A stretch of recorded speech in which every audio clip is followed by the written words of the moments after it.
Baik, kita lanjutkan kepada hikmahnya Imam Ibn Athaillah As-Sakandari. Kita sudah pada munajat selanjutnya.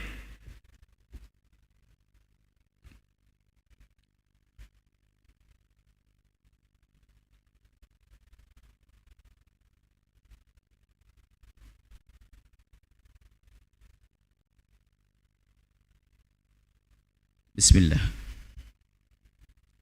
Antal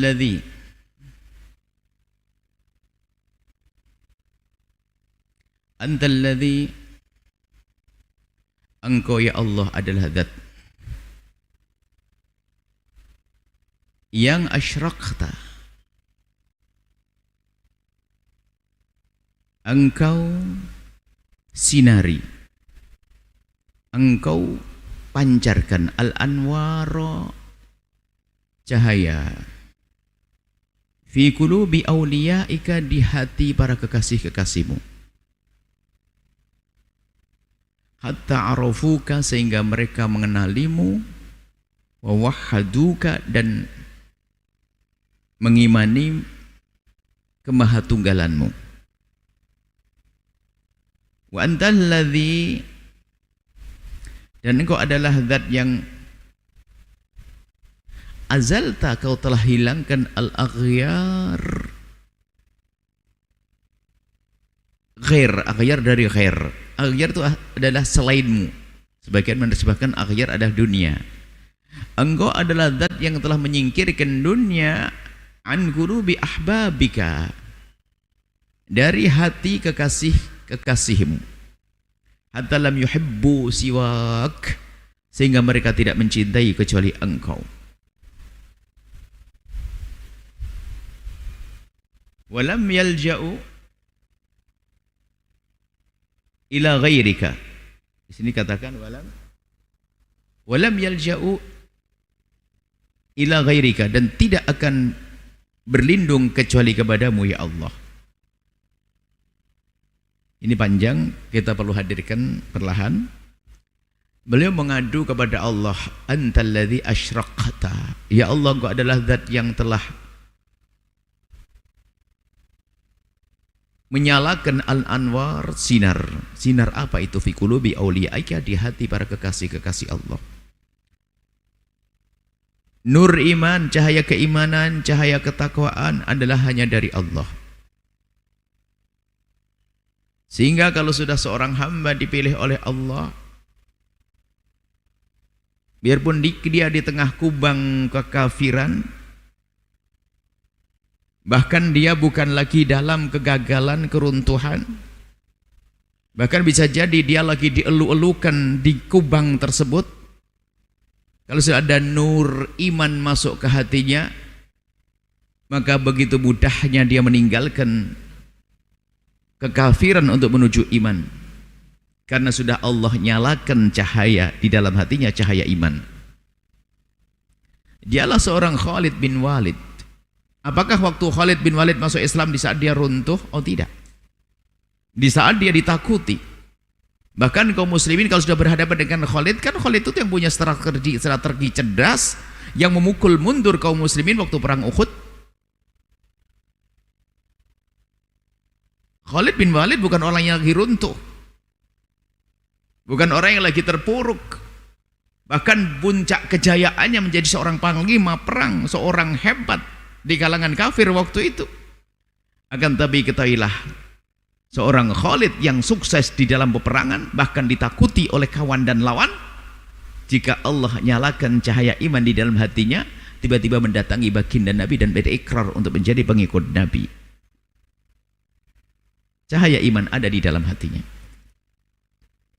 nggak diduga-duga. Bahkan kedatangan Khalid bin Walid itu orang pada ketakutan. Bukan maksudnya takut pada manusia, bukan. Berpikir ada apa Khalid, mau ngapain Khalid, ada apa Khalid, mau ngapain Khalid. Ternyata hanya untuk berikrar asyhadu an la ilaha illallah wa asyhadu anna muhammadar rasulullah. Kenapa? Telah Allah nyalakan cahaya iman di dalam hatinya. Sebetulnya kurang lebih apa yang ada di hati Khalid sama dengan apa yang ada di hati kita. Cuman prosesnya saja berbeda-beda. Khalid bin Walid mendadak.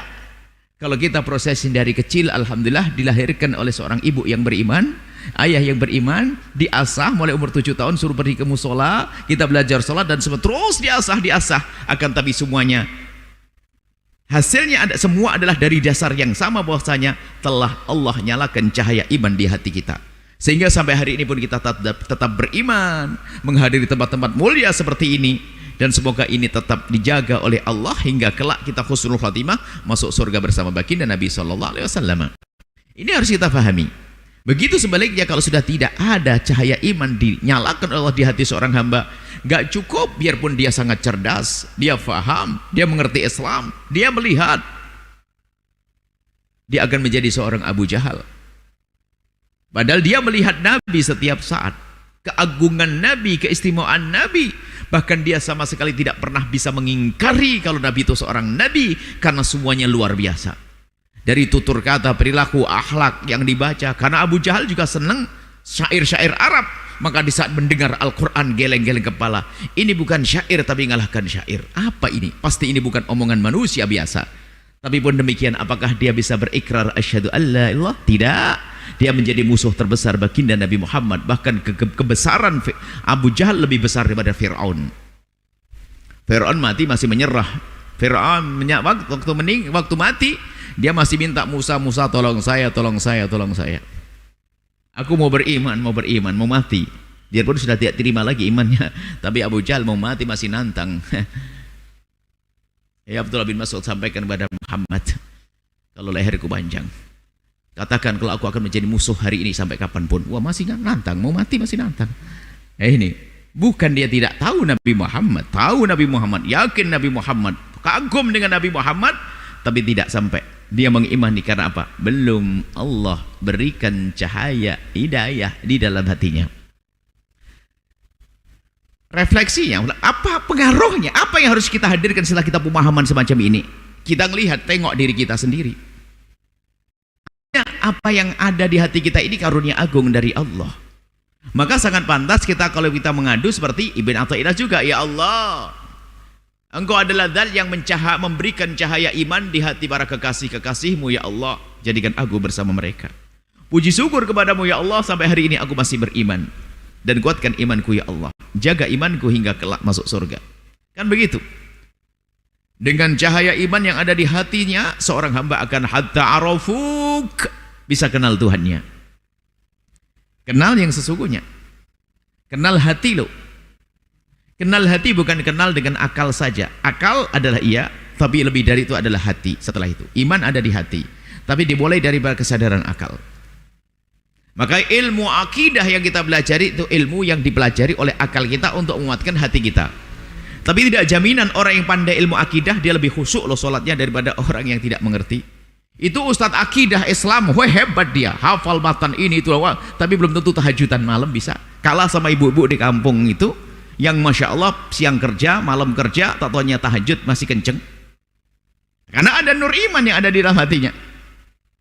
Bukan sekedar pemahaman di otaknya saja, tapi nur iman di dalam hatinya Allah pilih.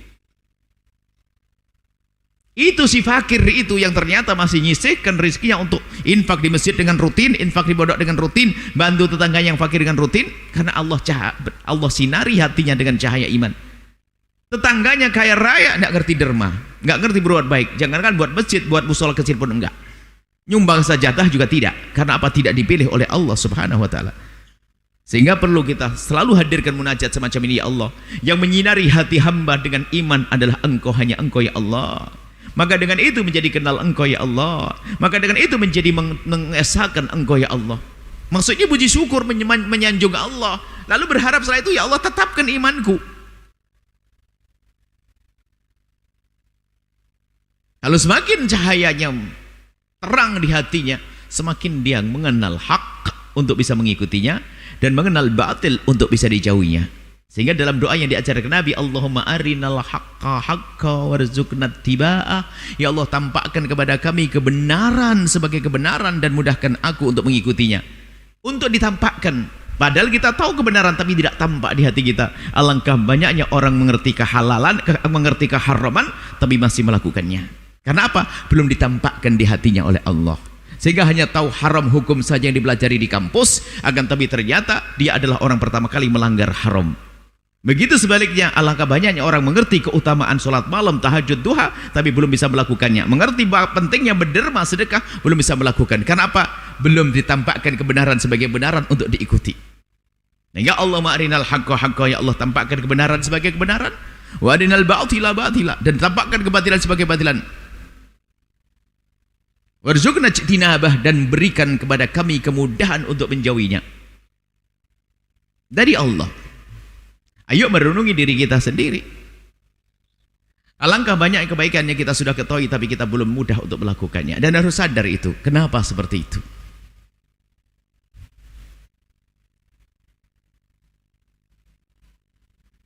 Jika Anda punya 10 kucing, lalu ada satu kucing yang Anda jauhkan dari makanan enaknya, barangkali Anda karena memang tidak senang dengan kucing itu.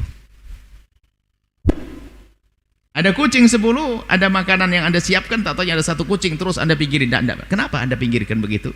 Yang lain makan. Berarti Anda mungkin lagi tidak suka dengan kucing itu.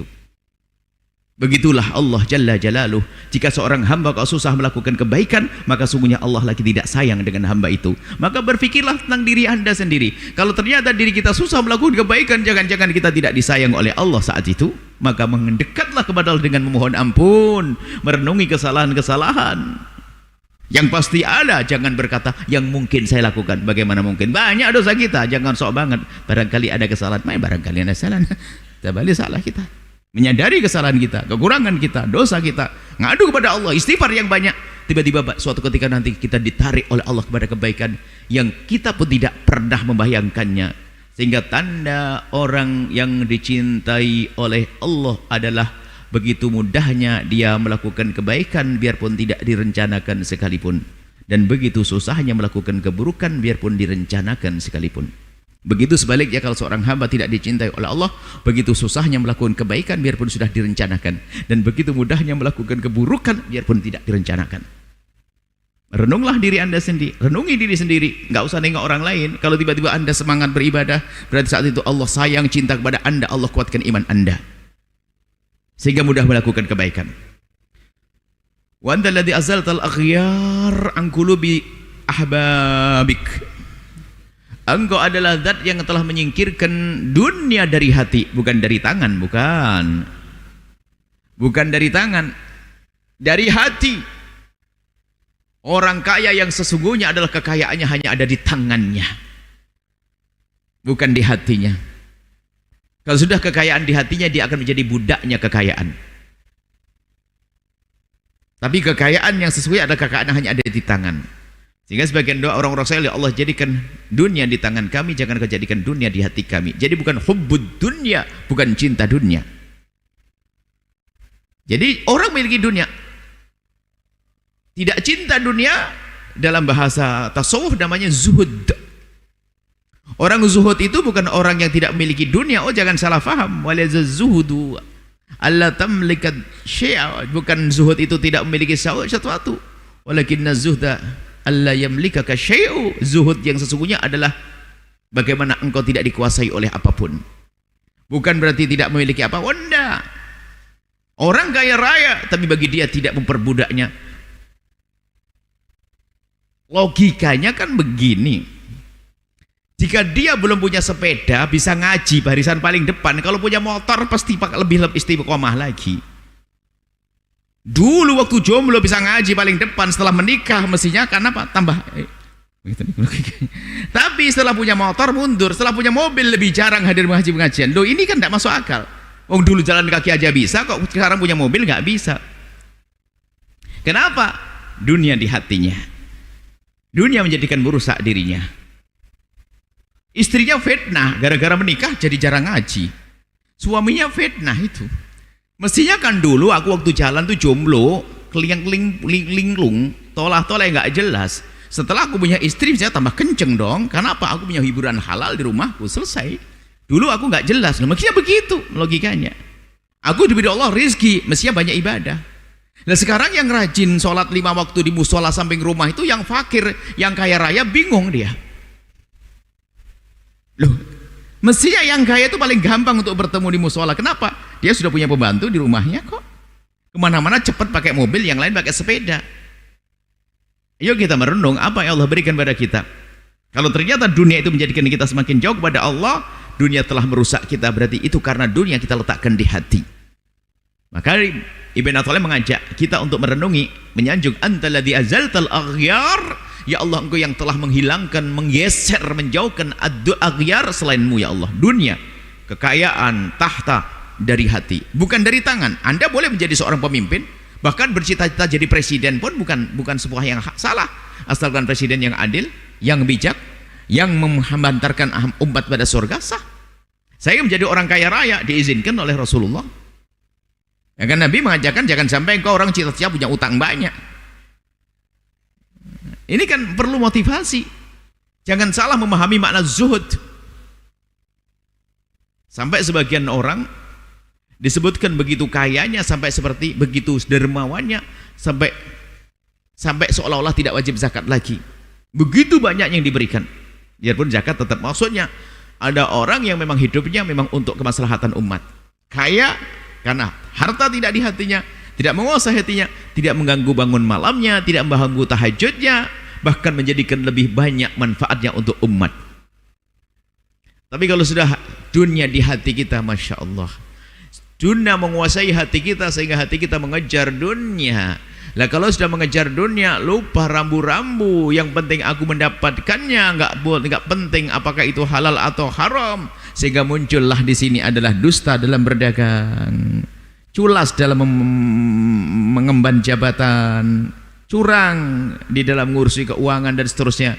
Akan muncul kejahatan hingga pada akhirnya rebut waris dengan saudaranya dan sebagainya, berantem. Padahal itu kakaknya sendiri, adiknya sendiri.